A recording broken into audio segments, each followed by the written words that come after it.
અન્ય એક મહત્વના સમાચાર મળી રહ્યા છે તેના પર નજર કરીશું। મહત્વપૂર્ણ સમાચાર મોરબીના પીપળિયા નજીક 4 પદયાત્રીઓના મોત થયા હોવાની ઘટના બની છે। ટ્રક ચાલકે પદયાત્રીઓની અડફેટે લેતા 4 પદયાત્રીઓ મોતને ભેટ્યા છે। 4 પદયાત્રીઓના મોત થયા છે જ્યારે કે એક પદયાત્રી ઈજાગ્રસ્ત થતા તેને સારવાર માટે હોસ્પિટલ ખસેડવામાં આવ્યા છે। થરાદથી દ્વારકા જતા પદયાત્રીઓને અકસ્માત નડ્યો હતો, જેમાં 4 પદયાત્રીઓના મોત થયા હતા। સમગ્ર ઘટના અંગે પોલીસ દ્વારા તપાસ હાથ ધરવામાં આવી। મોરબીના પીપળિયા નજીકની આ ઘટના છે।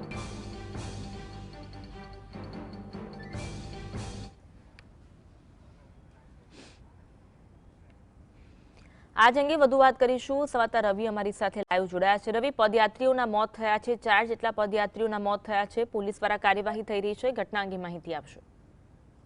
બિલકુલથી જે પ્રકારે વાત કરીએ તો આજે વહેલી સવારે જે કહી શકાય કે દ્વારકા જતા જે પદયાત્રીઓ છે તેમનો અકસ્માત છે તે અકસ્માત સર્જાયો હતો અને તેમાં 4 જેટલા જે પદયાત્રીઓ છે તેમના મોત છે તે મોત નિપજ્યા હતા। હાલ કહી શકાય કે આજે સીધા સિવિલ હોસ્પિટલના દ્રશ્યો છે જ્યાં કહી શકાય કે 4 જે મૃતકો છે તેમની ડેડ બોડી રાખવામાં આવી છે પીએમ અર્થે, અને હાલ કહી શકાય કે ડોક્ટર દ્વારા તેમનું પીએમ છે તે પીએમ કરવામાં આવશે। પરંતુ જે રીતે વાત કરવામાં આવે તો બનાસકાંઠાના જે દિયોદર ગામના જે પદયાત્રીઓ છે તેમનો સંઘ જે દિયોદરથી કહી શકાય કે દ્વારકા છે તે દ્વારકા જતો હતો, તે દરમિયાન રોજ તેઓ માળિયાના જે સરવડ ગામ છે ત્યાં રોકાયા હતા અને ત્યારબાદ વહેલી સવારે તેઓ આજે કહી શકાય કે દ્વારકા માટે જતા નીકળ્યા હતા ત્યારે કોઈ અજાણ્યા વાહને તેમને હડફેટ લીધા અને કહી શકાય કે 4 જેટલા જે પદયાત્રીઓ છે તેમના મોત છે તે મોત નિપજ્યા હતા। એક પદયાત્રી જે છે તેમને હાલ ઈજા થઈ છે, જેને સારવાર છે તે સારવાર આપવામાં આવી રહી છે।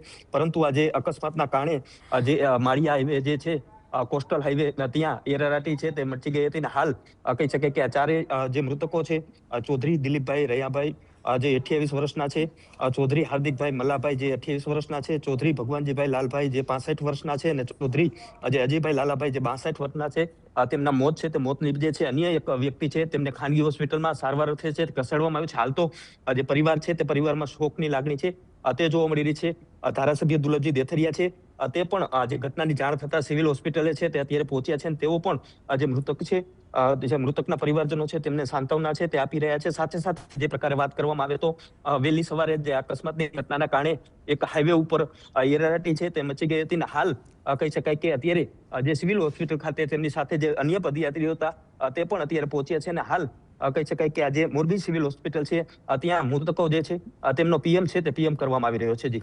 જી આભાર રવિ, જોડાવા માટે અને સમગ્ર મામલે માહિતી આપવા માટે। જો થરાદથી દ્વારકા જતા હતા પદયાત્રીઓ કે જેમને અકસ્માત નડ્યો હતો, જેમાં 4 જેટલા પદયાત્રીઓના મોત થયા હોવાની ઘટના બની છે। તમામ મૃતદેહોને હાલ તો પીએમ માટે હોસ્પિટલ ખસેડવામાં આવ્યા છે। પોલીસ દ્વારા આ ઘટના અંગે વધુ તપાસ હાથ ધરવામાં આવી છે। આ ઘટનામાં એક પદયાત્રી ગંભીર રીતે ઇજાગ્રસ્ત થતા તેમને નજીકની હોસ્પિટલમાં સારવાર માટે ખસેડવામાં આવ્યા છે।